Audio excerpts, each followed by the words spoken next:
whenever you are. And then I can hold on to it. And then I go back to Zoom and you know. I'm ready. Okay.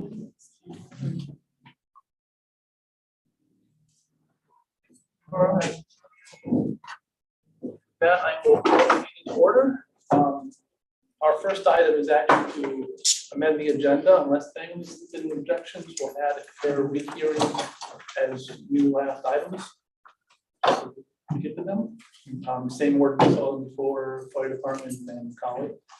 But with that, the first item is the Abbott Riley area variance.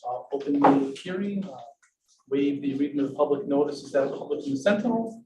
Is everyone familiar with the Abbott Riley property? All right, then if you'd like to come up, grab another chair if you need it.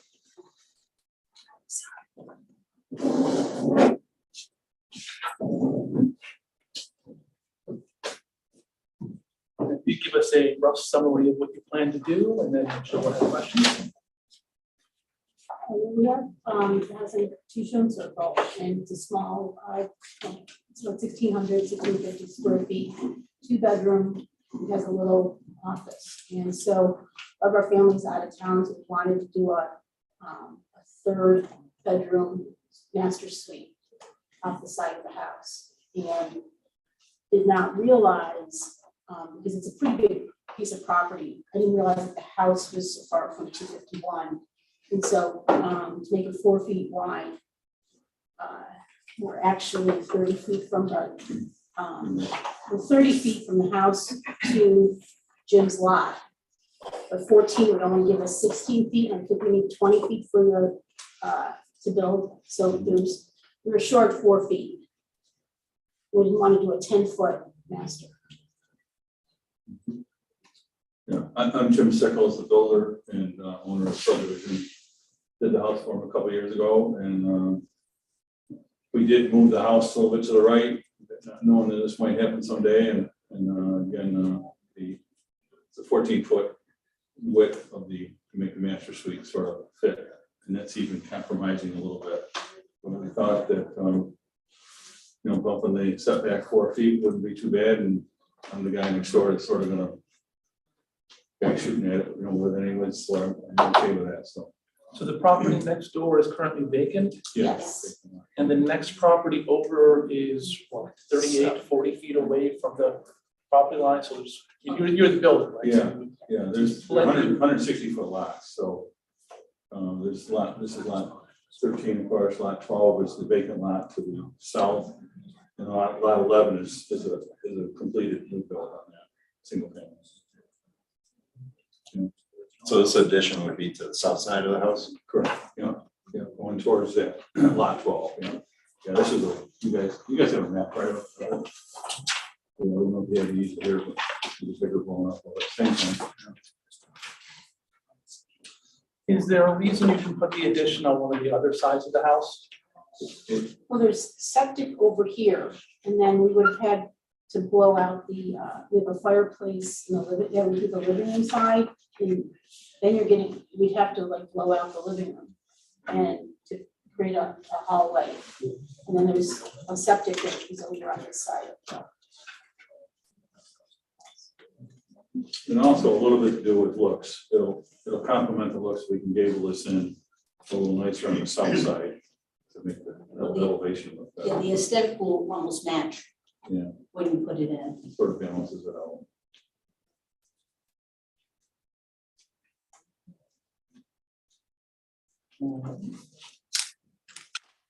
Any questions? This is Joe.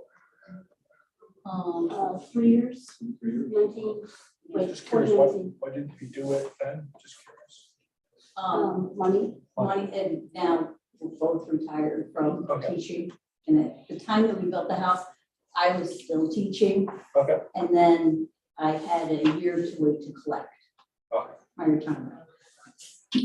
Got it. And all of our family is out of town, like from But we all California. we grew up here. And Yeah. so I'm the touchstone and they want to come back. And so we had them, sleeping in the basement and we just didn't have a space. We're not. Not out to be. So that is the planned usage. Family will come visit, they'll stay in the. Yes, Or it would be our master suite. we're gonna It might take be it. nicer. We're gonna You'll take be it there. nicer. Right, but the idea is the same. Correct. And then it would turn into a 3-bedroom house. It's actually it's the smallest house in the development. So thank you, Jim, for allowing us to build a small house. Yes. Most of the other ones are pretty big.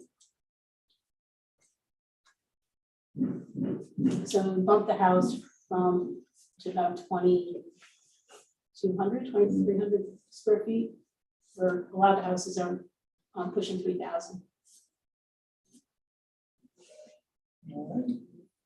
Anyway, fall school is. It is. So unless anyone on the board has any further questions, I will open it for public comment. Anyone in the public like to comment on this application? All right, I don't see anyone there, then I will waive the formal asking of the 5 questions. I think that they adequately covered in documentation and back and forth here. So with that, could I have a motion to close the public hearing? So moved. Second. Second, first. All right, all those in favor of closing the public hearing? All right. Like I said, you're welcome to hang out. We'll discuss other things and then get back to making a decision on this. Thank you. Unless you have anything else. No. Thanks for your time, Bart. Thank you. Next item is to approve minutes, which we received by email. There was some corrections to things in the original version that had changed a little bit. All right. Anyone?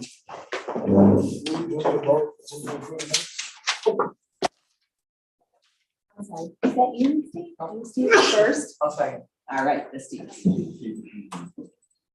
All right, all those in favor of approving the minutes? Aye. All right, any opposed? Okay, that's minutes. Which brings us to the first rehearing. Before we actually get to that, rehearings are rare. We have to unanimously agree to rehear, which would be at a future meeting. This is primarily focused, and by all means, they jump in if I'm wrong in this. Focused on do we think there's enough new information to justify it? Anything else I need to say to interpret that? Are we taking comments on whether we should review it? It's not a formal public hearing. Right. So there is no formal public comment. If anyone's here and like to speak, I don't see a problem with that. I think that's. It's fine. I mean, this process is fairly discretionary in terms of the information you want to consider. And at the end of that process, you may entertain a motion to rehear and vote on that. And as Danny said, that has to be unanimous. And then we would set a public hearing date for a subsequent. So with that, fire district, anyone, looks like Mr. Sipes here. Anyone wants to come up with you, give us what new information is there, why we should rehear, whatever you want to say on that. Well, that information was distributed between last week. You've gotten it in email. There's a petition that we walked around to the neighbors. We knocked on the door. If there's something answered, we talked to them. Otherwise, we didn't try to drum up a lot of business. We just went to the direct neighbors that can see the sign. So there's some new diagrams from the building company that show that this is a black on white type of sign. I spent an hour and 15 minutes changing the sign yesterday. That's changing it to the New York State burn ban. 5 words. It's not an easy thing to change. Very cumbersome. this sign would be available for the town use. If John Moffett decides to call a town emergency, picks up the phone, or the right person, 5 minutes later, it's on the board. So this, our original variance back when it was first built, stated this is a public service announcement sign. It's not a business, it's for the public.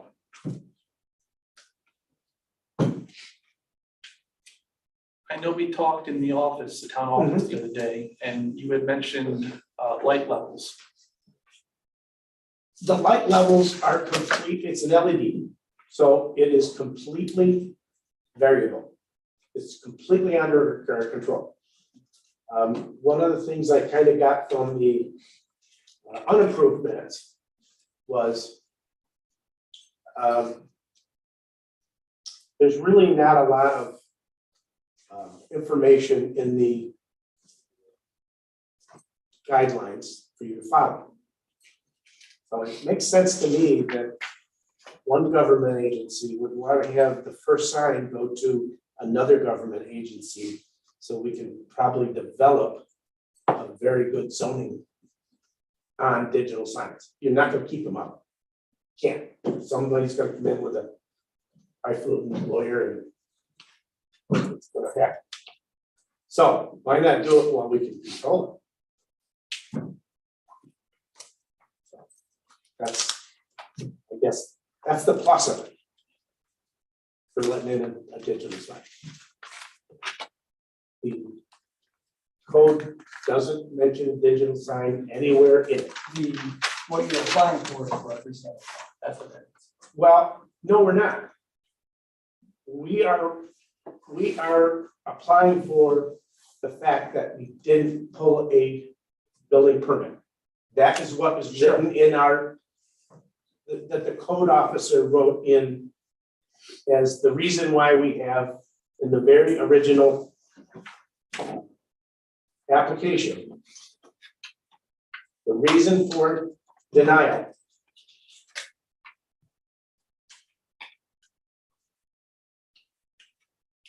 Proposal violation section of 260-94 zoning ordinance, which states lapse of authorization, building permit not obtained within 6 months of approval.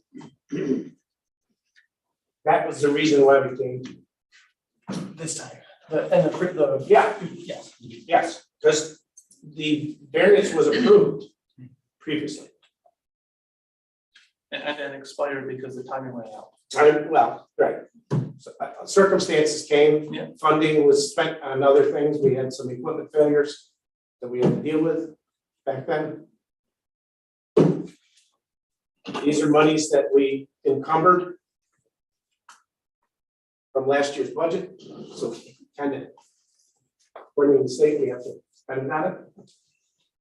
So.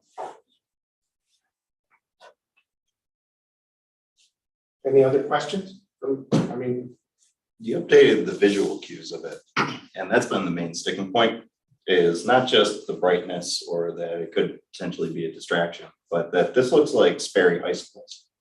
Or this looks like, Martha Stewart, or Martha Brown in Fairport. This looks like Brighton's Fire Department. This looks like Rush's Fire Department. There's nothing no, that's, Russ's Fire, those all have graphics. this would be. What you do have in your guidelines is no graphics. So this is capable of graphics. We're not going to use it. So this would be more similar to Henrietta's, West Henrietta Road right by Erie Station, except white instead of red. But same brick, same cedar shake shingle. Well, the brick is there. The foundation is there. The That's what I'm saying. the sign is there, and it's But you got perfectly this good to use for beautiful this. fire hall that station is unique. Like if you drive around Henrietta, you don't see one that looks like that. You gotta go out to like Hamlin before you see a station like that, another rural community. And the concept is, why would you want to introduce something that's so standardized across the entire community and not take this as an opportunity to do something that you're extremely prideful, that not just showcases the fire hall behind it, but that we got this nice new sign, we spent $30,000 on it, you know? Because quite frankly, what I'm looking at right now is something that I think me and Steven could throw together in a weekend for 10 grand, you know? I appreciate what you've done with the visual cues, because it's different. It's 100% different looking than the one that we were presented with last time. But I just think that, you know, this community really does. We take a lot of pride in the fact that we are a little bit different, that we move a little bit slower. And I appreciate that, you know, you want to take this opportunity to move this forward and cement things like what time the sign is shut off or what time the sign comes on. You know, that it's not scrolling. or that it's Those not are flashing. things that are not in your, you know, I mean, I think, Well, it's it's- 10 o'clock, it's gotta it's be off by 11 and 10. 6 now. Okay, But if you drive around town, nobody's doing that because they were all put up before that restrictive was put in, just like ours. The one that's there now is lit. It's lit from 6 o'clock till daylight. You know, it's dusted on. I drive past the current sign every day. I'm an arborist, I have to drive down to Bloomfield to go to work. Mhm. And Hard to that's see it. not at 35 miles an hour, you can read it, you know, and that's the thing. And most people that are going past that point aren't doing 35, Well, and maybe it's- that's why you can't see It's it. 45 minutes. Yeah. Yeah, it's in that transition state. I wonder about the future of communication. You know, so we spend 30,000 on a sign, so I think for the community, you want to articulate information. But I wonder, you know, is that 5 years ago where a sign now? You know, maybe the future isn't a sign. The future is more, you know, I'm not a social media person. You know, does the next generation need a sign? So, you know, I just wonder, so to me, I'm a capitalist, I worry about the money, I know that's not part of it, you know. But I wonder, okay, we're gonna invest, we're gonna have a sign, but is that really the future for how the fire department wants to communicate with their town? I can't answer that, but I would challenge you guys to think about As I understand it, you've already bought the sign. It's sitting. It is ordered. We haven't paid for it. Okay. It is ordered. It's like everything else. It was ordered back in December. I was under the impression it was sitting at the. No, it's not there. That's why we were able to make some changes to the header. The other parts are all programming. Mhm. And the programming is infinitesimal from our own station. You know, we can do almost anything with it, which is why it makes it a little more expensive. And repairs to it, they're all in 12-inch blocks. Pop it out, pop the new one in. Maintenance of it is very easy. Company that is maintaining it, Victor. The cheap one was from Florida. They shipped it to you in a box, you put it together. Yeah. Still 17,000. But we weren't gonna go that way. That's not the proper way for town of Mendon to go. That probably would have looked like something like that. Pixeling is not the highest, but it's not the lowest. You're not gonna get that pixelation you see in some of these when you drive by. I can say, I mean, familiar with Daktronics, they're very well known, they're top of the line. That's at least from my vantage point, something that's good, that not getting something that, like you said, is put together, but just from the content management, is there, you guys identify any types of process to make sure that it stays fresh? Someone's going to be maintaining it, so it's an event that happened maybe today, so it stay there for a long time. That can happen. Like it does now. Correct. Right. Yes. Okay. Our district administrator was there 7 days a week. We'll be able to change that.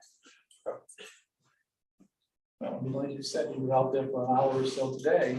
Not today, yesterday, but It was a nice day today, yesterday it was It should 15. hold just minutes versus an hour. Oh, not even minutes. To be the contrarian here, do we even need to sign it up? State law says if we have a sign, we have to use it. We are bound by that. Right, so if you have no sign, I don't. Does the community want a sign? Does it really articulate information that the community uses? Hold on. It's just the time and temperature. Right, so I'm not trying to challenge, I just wonder the future state, you know, I'm always thinking about the future state, where are we in our community? You know, I think the sign probably made sense 5-6 years ago, because that was the thing to do, but I think, I think about the future state, I say you don't need a sign at all, take the whole thing down. You know, how much communication do, you know, the communication, if people are looking for information, they can get it. You know, how is the Mendon Fire website? It's not the point of, like today's rendering on it. It's not the point that somebody's looking for that. That's, the state ban is going into effect on the 16th.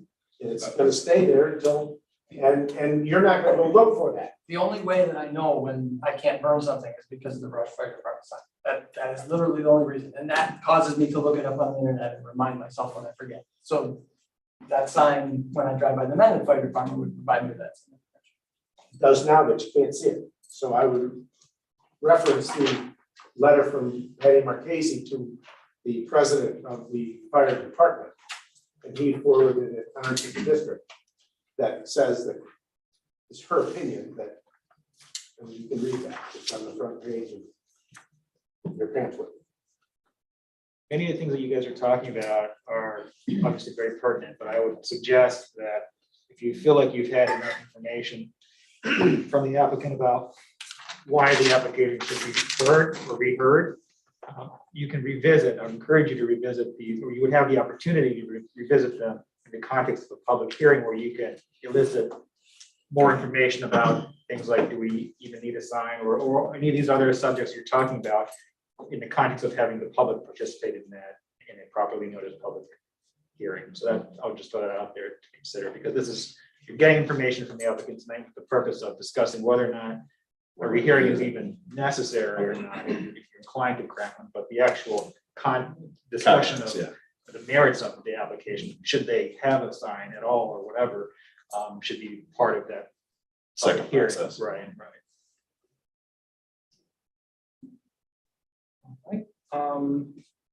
On that, while this is not a formal public hearing, I do see there are people in the audience.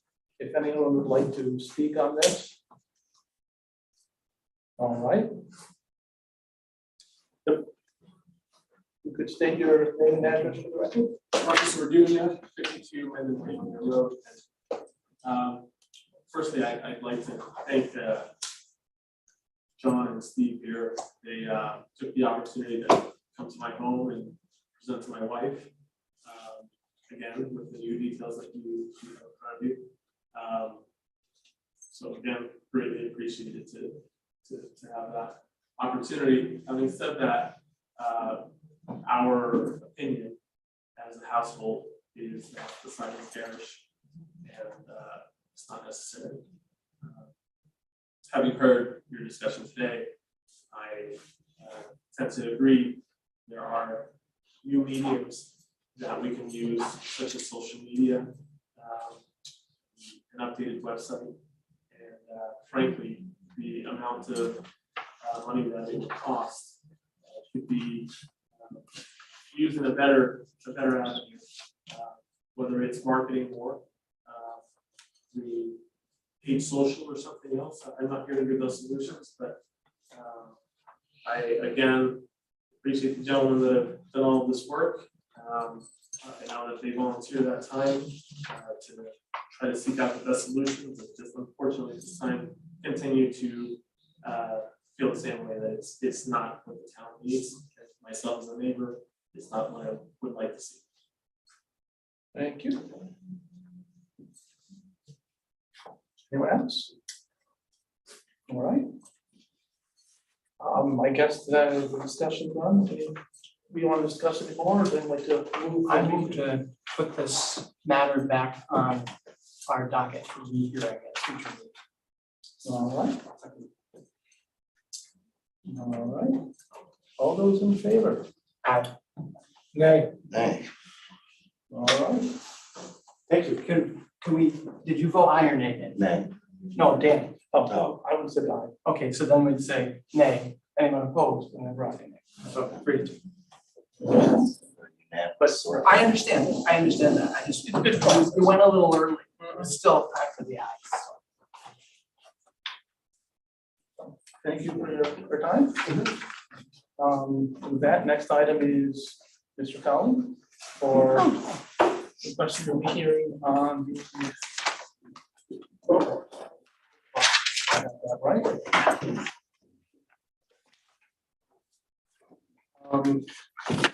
Information new. Areas around how you would handle your manure. And you have significant acreage in the adjoining area.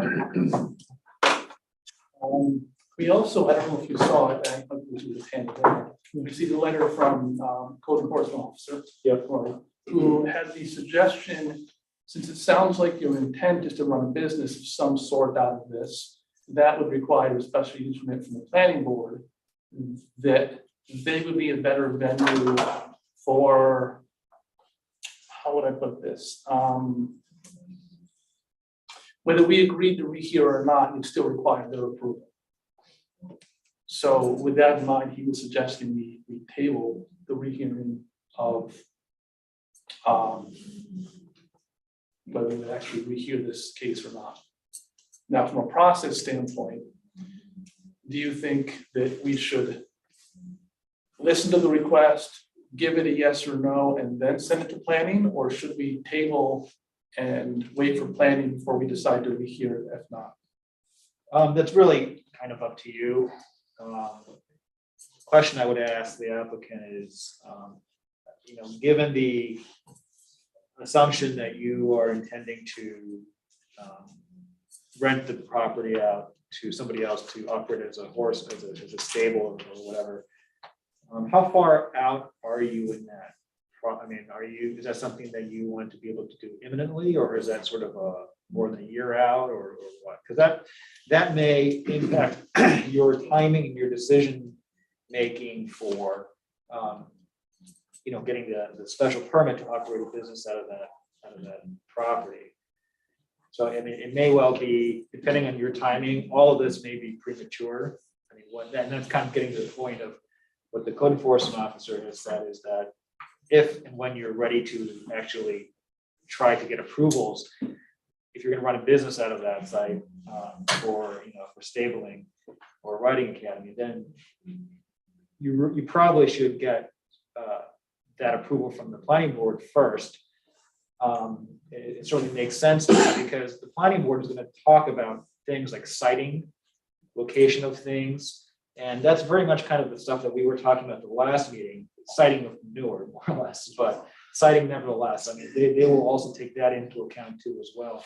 And if they do that as part of their approval for your business, that might relieve us of the need to have to delve into siting issues for this application. Because that's kind of the difficulty for us So is with all that said, it Yeah. would still need to come before us because we need a variance. they'll still need to. But it would also make it a much more precise variance because planning board would have already resolved any manure issues. But the end result, though, is they're looking for a variance for number of animals per acres. Right, at the end of the day, like all this stuff aside, the core issue remains the same. Fair? Okay. Right. It might be too simple. Someone needs to The core issue trying to is. save you your energy here. Like, the core issue is you got too many animals, you want too many animals for the acres. Or the can I- primary barn Yeah. in that acreage. Is for that spot, that's the core issue. So we can go down this path. But I think the core problem of variance is, am I wrong? Someone needs to stop me. I think Going right to the checkbox of. Can I comment first a couple on both what you're saying and then also just give me an opportunity to speak on it. Yeah, so I'm just trying to, because I think we want to take it down a path and say, I think. I agree to some extent there. So this is the first I've seen this letter from Corey.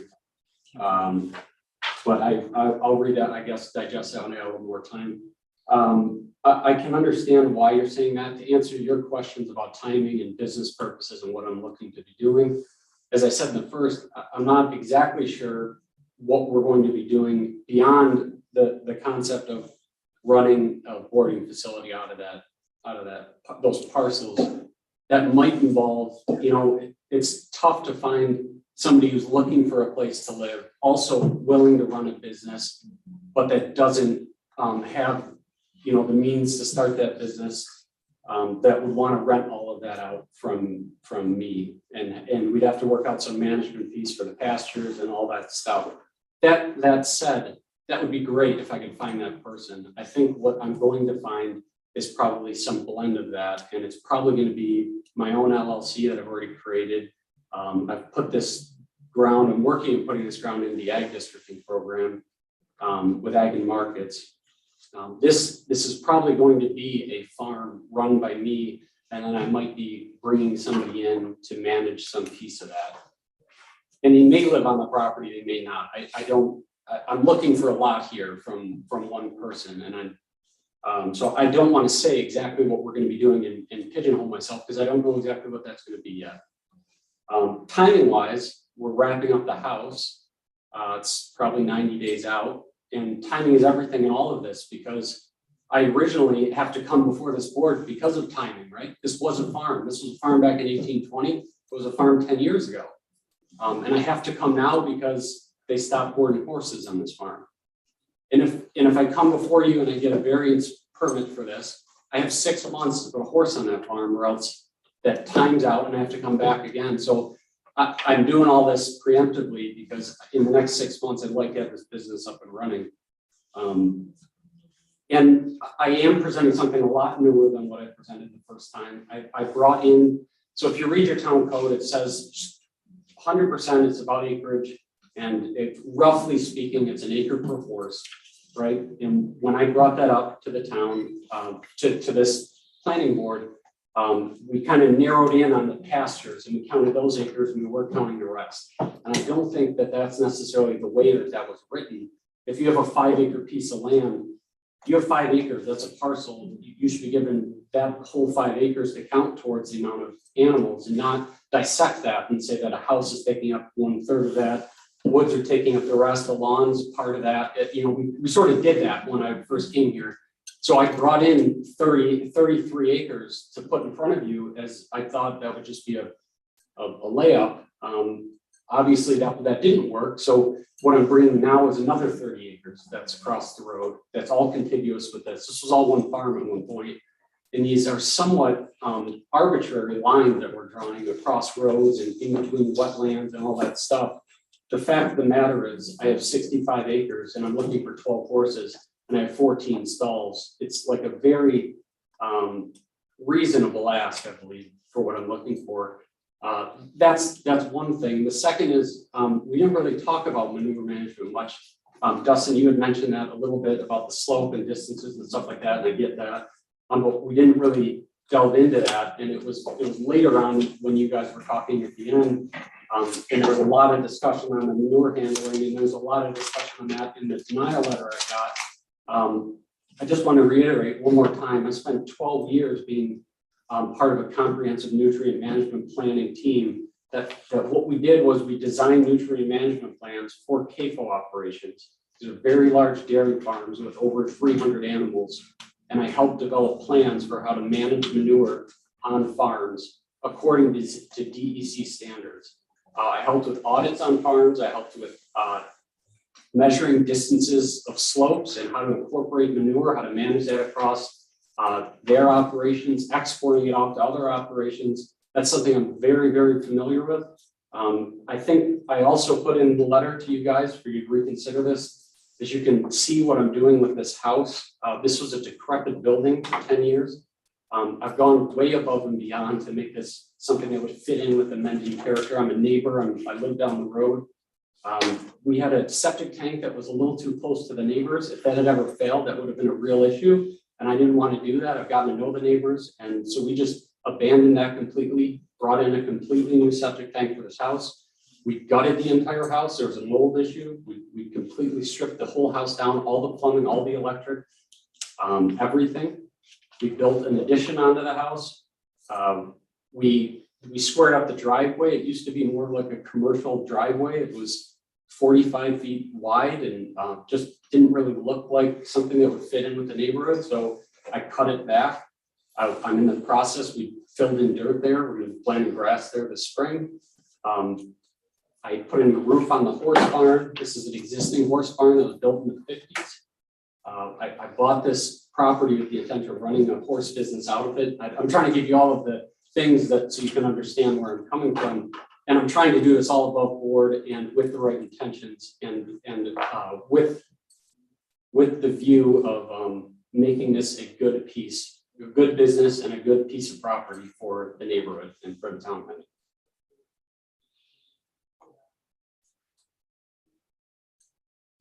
Any other questions from the board? So this is still 12 horses on the 2.13 acre parcel. So this is That tax ID parcel. this is one parcel that has a 12-stall horse barn on it and another 2-stall horse barn next to it. That's pre-existing. The 60 by 30 built by the Smiths in roughly 1827. I live directly west of you on Clover. So Okay. my initial property was actually purchased from the state of Massachusetts in 1785. It included Devil's Bathtub. So like times have changed, you know. Sure. Once upon a time in a 30 by 60 barn, they probably would have had 4 or 5, 6 draft horses. And it would have went into the park behind the property itself. Yep. Unfortunately, we can't reverse the county seizing property as time has gone on. But that particular parcel, if you want 3 horses, that's what the code says. You know, I think that that's a responsible number for that property, for that size. Once you expand beyond 3 horses, you start getting into the humane aspects. You know, it's very quick to breed Giardia into the soil. And now you're polluting the soil, not just on your property, but on neighboring properties. You know, once that becomes runoff, if it hits the watershed, you know, then you're into all that wetland property with that same thing. You know, and I'm hesitant because growing up in the industry, there's not a lot of truly sound horses. And even the best horses in the world, my mom had an Arabian, right? Like that sort of thing. He was 50 years old, not scared of anything, but he would see a painted turtle and he would freak out and bolt. And you can't stop a 2,000-pound horse, even at 200 pounds, you know, and you're going to ask that horse to cross that street twice a day, you know, with a motorcycle that's downshifting to go around the back or another car. And from my aspect, it's a safety concern because it's an unpredictable animal. It's a prey animal. You don't know how it's going to react, and you're asking it to cross a very busy road. And it's not as busy as Clover, or we can nitpick and say it's not this or that or the other. But the reality is, if the barn was in any of the other parcels, it's a non-issue, you know? So first of all, I can't have any hoofed animals. It's not 3 acres, and the town would not allow me to have one hoofed animal on that property that's been a barn for a very long time. And yes, it was back in the 1820s, but it was also back in 2010, in 2014, and they had animals there for a very, very long time. I owned the property across the street at the time as well. And they own the property across the street, and this was all one purchase, right? So there's 65 acres total. That's all contiguous. I think you made a point in the last time that the horses are not all going to be corralled in that barn for Except for like January, February, March. Yeah, but I Parts of understand that. December. But you're saying, so 2 things. One, you're saying they're across the road twice a day. I don't think that's going to be accurate. I don't think that's what's going to happen with 12 horses there. I think the other thing that you had mentioned was, I'm sorry, I lost that, but Go ahead. I think for me, it's the next owner, right? I think maybe you have the clearest intentions with the next owner. So I am a farm guy. It is a lot of, doesn't matter the hooves, it's a lot of critters for 2 acres. You'll be happier if you put a complex across the road. I know that's a lot more money. You will be happy. If you're really passionate about this. build your barn across the street. Because the other concerns that your neighbor highlighted are valid as well. You don't have appropriate parking. If you've got hay getting dropped off and the barrier shows up and there's a vet there and now the dentist shows up and you've got 10 people that are boarding the horses there and they want to show up and brush them. There's not the space on that property to park them currently. What I was gonna say is, I don't know if this is appropriate, but it seemed like, I've never done these before, but the list of things that, for the reasons why this was denied are not the same reasons that you're mentioning now. Is it appropriate to say, can we stick to those reasons, or can you So- bring in new stuff like this? Because I'm fine, it just seems like we could go. Right now, the core focus is, do we have enough good information that justifies rehearing? And I'm hearing a lot of good things from both sides here, but the more I hear, the more it feels like the proper approach is to go for a special use permit, because I believe, and I'm gonna point at Brett for a minute here, that they have more flexibility and options to your point about going with the land. We could hypothetically condition this on that maintaining, and however that plays out. So Brent in the back there was the former planning board chair. Thoughts on special use permit approach? Well, I think to Steve's point of going with the land, the special use permit, what you said, goes with the land and the owner. Where if you wanted the land across the street, you can't do your variance as part of your approval. I think through the special use permit that they have a wider swath of what their conditions could entail. And I think you're absolutely right. It would still be a variance involved here, but there would also be some conditions. That's pretty much about what you're looking for. So with that, what I would like to suggest to the board, and by all means, if we have more to discuss, we can do so. But we would accept the rehearing, and then when it at the planning board, they would either grant or not a special use permit, and then we would do the rehearing. At which point would make a condition of they have to maintain whatever the special use permit is. And they have a lot more control and flexibility. And who knows, maybe you decide to build the barn across the street where you've got 30 acres. Which would all make it smooth.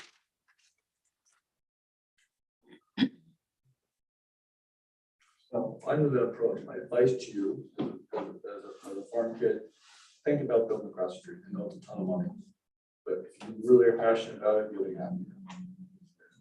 Treat that as like a tap barn, you know. I know that's outside the context of what we're doing. So I move to place this matter on docket for rehearing. Second? Second. What was the motion again? Move to rehear. All right, so most and second, all in favor? Aye. Aye. Any opposed? Not hearing any opposed? I move to table Yes, this move matter to table it. and refer it. Do we have to do a separate motion to refer to the planning board? Okay, I move to table this matter. All right. I'll second It will that. also be, it's not just the referral. I mean, it's also gonna be subject to, he's gonna have to submit whether he leases it or whether the applicant leases it to somebody else to operate, or he operates the business himself. Under the town code, according to code enforcement officer, he's gonna need to get a special permit. And like, as has been mentioned, they can discuss all these issues. I think the end result's the same. Well, yeah, I mean, it's sort of, chicken and egg here, he'll need to get a variance, but he'll also need to get a special, as long as he's gonna operate a commercial facility for stabling or whatever. He'll need to get a special permit anyway, so it's one or the other, but planning board may well be the better board to review all these issues. So we have a motion to table and refer to planning. Second? Dustin, second. Second. Okay, I missed a second.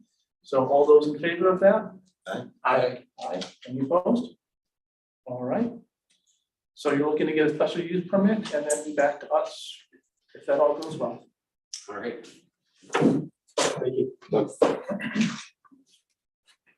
And with that, move on to the determination on Abington Road.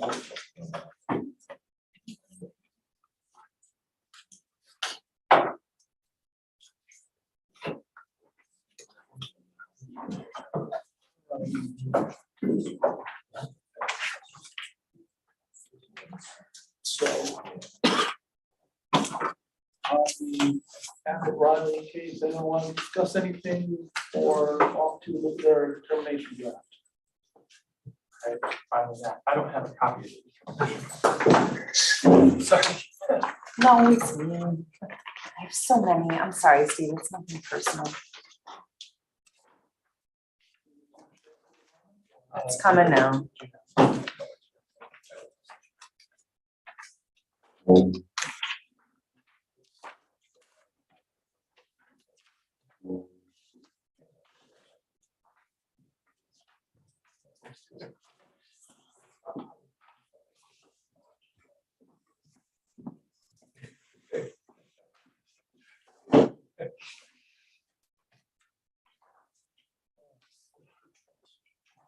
So. Denise and Susan here before us tonight, March 10th, they're requesting side setback, approximately 16 feet from the proposed construction. Section 26106 of the zoning code says it is 20 feet. Neighboring lot is undeveloped with one path that has a house setback of 38 feet. Leach field is in the front of the house. I don't want verbiage help on this one, but locating the addition of the rear or other side of the residence is impractical because they mentioned the fireplace and the living room. You know, the layout of the existing layout of the house. All right.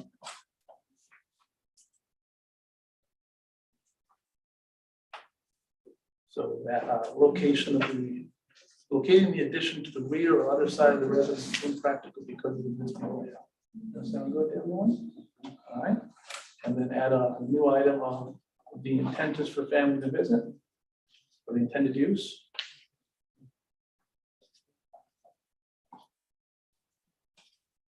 Does anyone see anything else we should add in here? All right, and while we had an opportunity for public to comment, I don't think anyone commented on this one. It is exempt to county review due to our previous agreement with them. All of that sounds good. On to the 5 questions and our answers. I would say it cannot be achieved by feasible means due to the existing layout.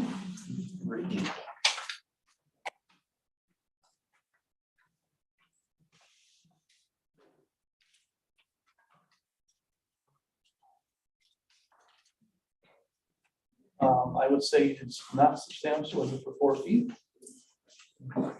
Sound good to everyone? All right. I would say it would not have any adverse physical or environmental impact as it's too small. Sorry to that.